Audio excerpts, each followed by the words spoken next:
Sitting on the side of his daughter's bed, Damon Saudi, the black-jeweled warlord prince of Demlin, turned the last page of the book and said, "And they all lived, happily, ever after." "Because they had steak," Carrie said.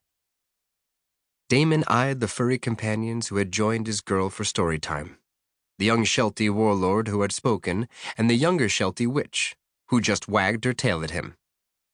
"Yes," he replied dryly. "They all lived happily ever after because they had steak." "And cake." Now he eyed his daughter, who entertained his mind and delighted his heart. Janelle Satien had the black hair and gold eyes typical of the long-lived races, but her skin was closer to her mother's light sun-kissed brown than his own golden brown tone, and she had the delicately pointed ears of the Dia Almon race. In fact, except for the eyes, Surreal's eyes were gold-green and slightly oversized. Janelle Satien strongly resembled Surreal at the same age. "And cake," he agreed. Recognizing her intent, he vanished the book and pounced first, tickling Janelle Satien, causing her to squeal in delight as the Shelties barked and bounced on the bed.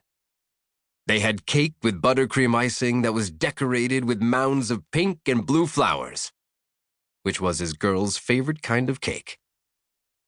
He eased up to let her catch her breath, and she jumped him, as he'd known she would.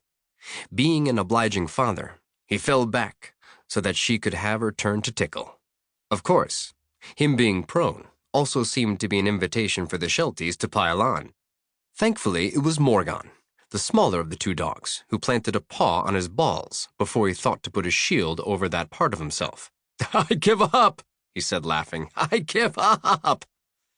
Janelle Satien sprawled over him so they were almost nose to nose. Morgan had a piece of his jacket sleeve between her teeth as her small claim to him, and Carrie, who had recently had his birthright ceremony and now wore a dark opal jewel, stood behind his head staring down at him. "Papa?" "Which child?" "Wouldn't you like to have cake?" Ah, so that was where they were going with this. Decorated cakes are made for special occasions. "But I have a special jewel now." And she did. A jewel that was like no other. A jewel that had been created especially for her by the queen who had been and always would be the love of his life.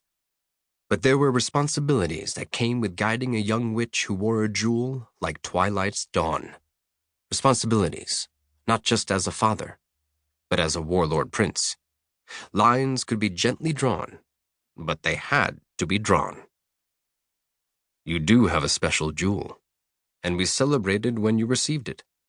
As I recall, there was a very big cake with mounds of buttercream frosting that Mrs. Beale made for that celebration." Just thinking about that frosting made his teeth hurt. Of course, that cake might have been partially responsible for him and Lucivar having to deal with overexcited children during that party. Not that he would ever say that to the large yellow jeweled witch who was his cook here at the hall.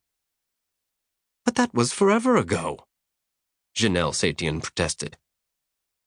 "A few weeks, but even a child from the long-lived races measured time differently from the adults." "I take it you asked Mrs. Beale to make a cake?" "She said she'd already made out the menus for the next fortnight, and cake wasn't one of the sweets." "Well then." "But she'd make a cake if you told her to make one." Every time Mrs. Beale felt she had something to discuss with him, she brought her well-sharpened meat cleaver to the meeting. And even though she wore yellow and he wore black, he would admit to himself, if to no one else, that he felt a tiny kernel of fear when he had to deal with her directly. He much preferred going through Beale, the red-jeweled warlord who was the hall's butler, as well as Mrs. Beale's husband, whenever he requested a particular dish or special treat.